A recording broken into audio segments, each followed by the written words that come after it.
When we opened our eyes again, time was reversed. When I opened my eyes, the blinding sunlight stung them. I hadn't died in the banquet hall. I was standing right in our family's main hall. It's mine! The Marquis's favor, his wealth, they're all mine! I am the only one who can be the Marchioness! Watching her snatch the Marquise medallion, I immediately knew. She brought her memories back to this crossroads of fate, too. She thought she'd just grabbed the key to a glamorous life, completely oblivious to the dark secrets hiding inside that canary cage. Since you love it so much, Serafina, take it.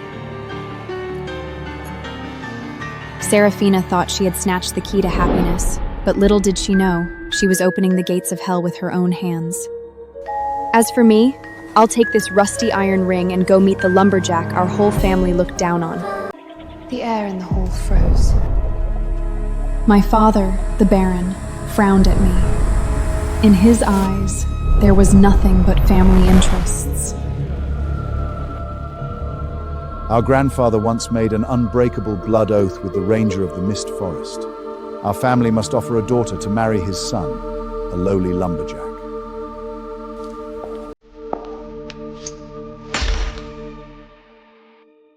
Father, since her despicable soul is only fit for dirt and poverty, let's give her what she wants. Elena, go rot in that dark, damp forest and spend the rest of your life with that lumberjack! I picked up the mud-stained iron ring without hesitation. Anyone who could survive this long in the beast-ridden mist forest is by no means ordinary. Besides, choking down the grossest black bread in the forest is 100 times better than swallowing the poisoned wine of the Marquis' estate.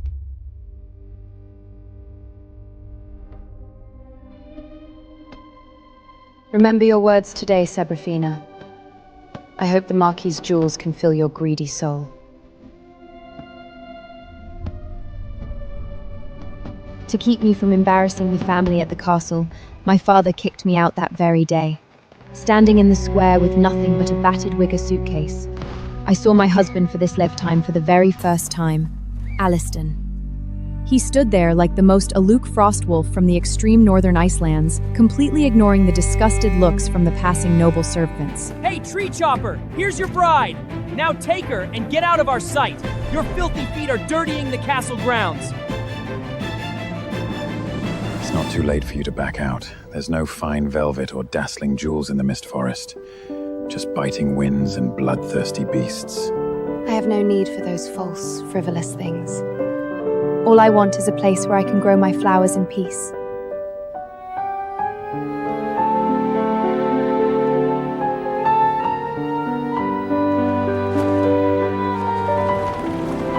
As the carriage entered the mist forest, the sunlight was instantly swallowed by towering trees. The air was thick with the damp scent of pine needles. This is the forbidden zone of the Sanarilla continent, the abyss of curses in the eyes of the nobles. My blood ran cold. In that nightmare of a past life, this was the terror Serafina couldn't handle, the reason she ran away. I gripped the wooden railing so hard my knuckles turned white. Then, the most shocking thing happened. Get lost. The vicious, demonized gray wolf acted like it had just seen an unspeakable terror. It let out a pitiful whiner, tucked its tail, and bolted back into the dense fog, not even daring to look back. What did you just do? Why was it so terrified of you? Just an old ranger's trick to scare off beasts. When dealing with animals in the woods, you just have to be fiercer than they are. Hold on tight, we've still got a ways to go. A beast-repelling trick? My racing heart finally calmed down. Elves and magic have long been nothing but myths on this continent. How could he possibly be connected to them? He's just an experienced, working-class lumberjack. But to me, having a husband who knows the rules of survival is more reassuring than anything else. This was Alistair's home. It was shabbier than the stables at the Marquis' estate. But breathing in the crisp air here, I felt a freedom I'd never known before. It's a dump. There isn't even a soft bed. I accepted your ring, which means this is my home now.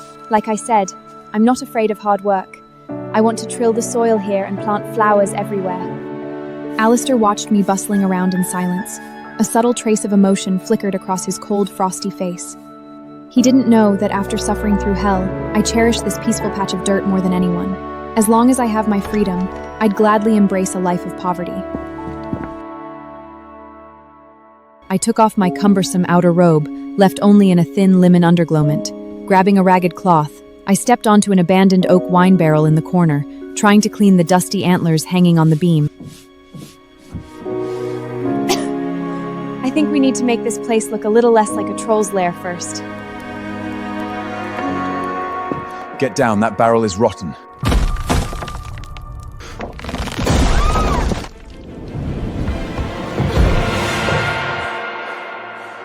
The moment I fell into his arms, I was hit by the strong scent of firwood on him.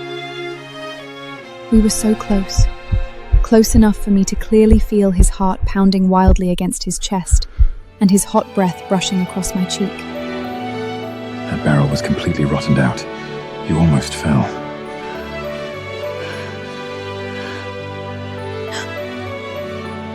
Thank you. I wasn't paying attention. The heat of his palm still felt branded on my waist. The once freezing air suddenly felt strangely thick. He turned away to clean the fireplace, using silence to hide his clumsy awkwardness. And as I watched his broad, towering back, my wildly racing heart finally began to settle. While I was trading the labor of my own hands for peace in the Mist Forest, an extravagant wedding was being prepared back at the castle. This dress alone is worth enough to buy the entire Mist Forest. Seraphina, I will make you the most dazzling woman on the Sanaroa continent. Of course, my lord. This is the destiny that belongs to me. Seeing Seraphina so completely consumed by vanity, all I felt was profound pity. She thought she was climbing the steps to ultimate power, blissfully unaware that the Marquise's estate, envied by all, was nothing. My lord, your favoring my daughter brings supreme honor to our family. As for Elena, who has stained our name, I have already stripped her of the family surname and her inheritance rights. She is no longer under the protection of our crest. You did the right thing, Father. Tomorrow, when the wedding procession arrives, I want everyone in the family to see that. Elena's lowly lumberjack of a husband isn't even fit to shine the Marquis's shoes. In Sanaroa, a soul bond is only truly forged when the parchment marriage contract is signed in the square of the Oath Temple, witnessed by a priest. But I knew that tomorrow, that solemn temple would just be a stage for Seraphina and those arrogant nobles to humiliate us.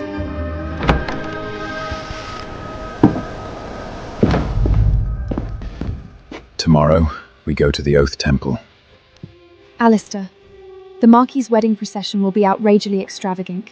Seraphina and my father will definitely use it to humiliate you. We don't need their so-called witness. Just being here with you is more than enough for me.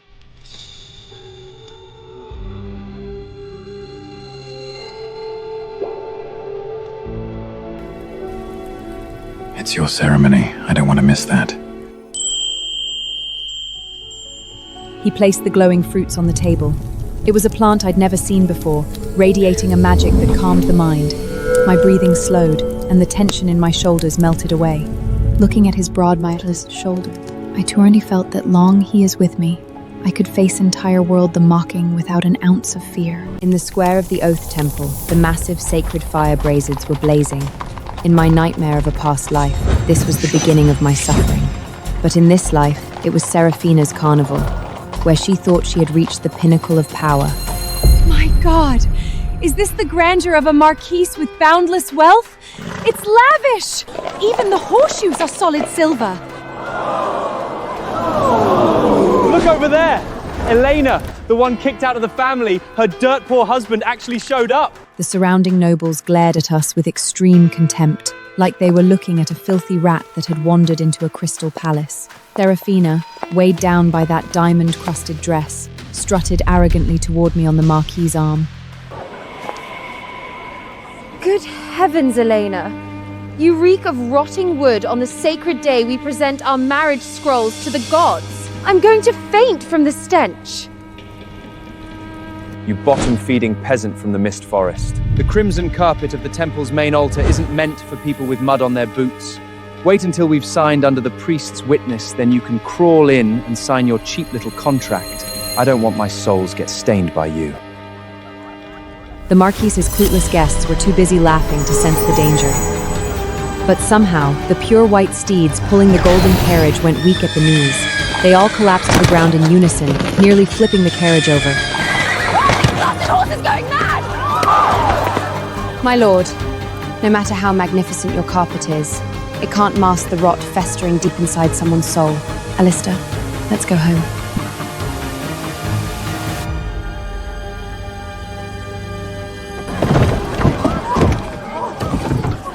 You bitch! Go rot in those miserable woods for the rest of your life! Our carriage slowly rolled away from the noisy castle. Watching Seraphina smugly climb back into her righted golden carriage, I felt nothing but deep pity. Her own personal hell had only just begun. On our wedding night, fate finally responded.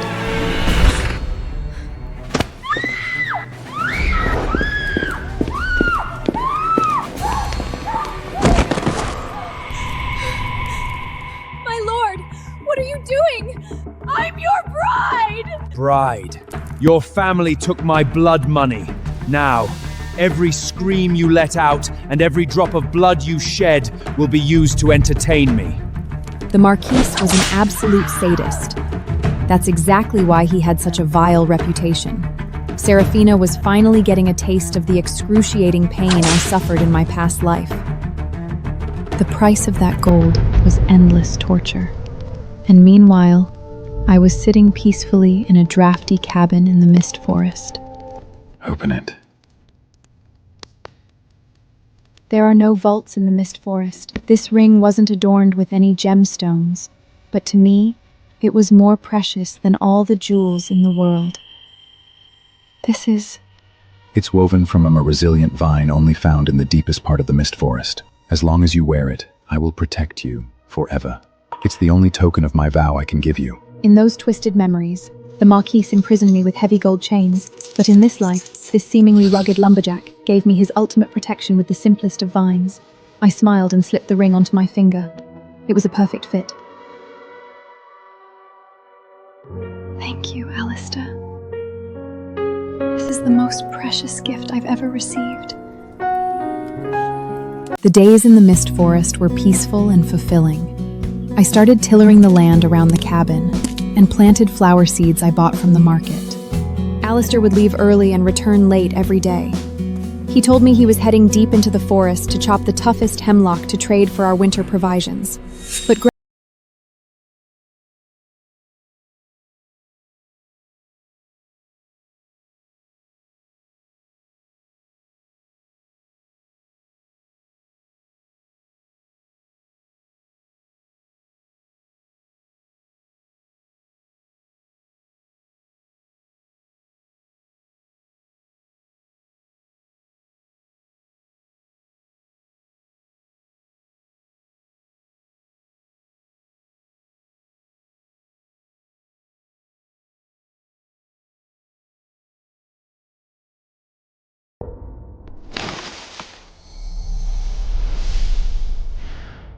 Who's there?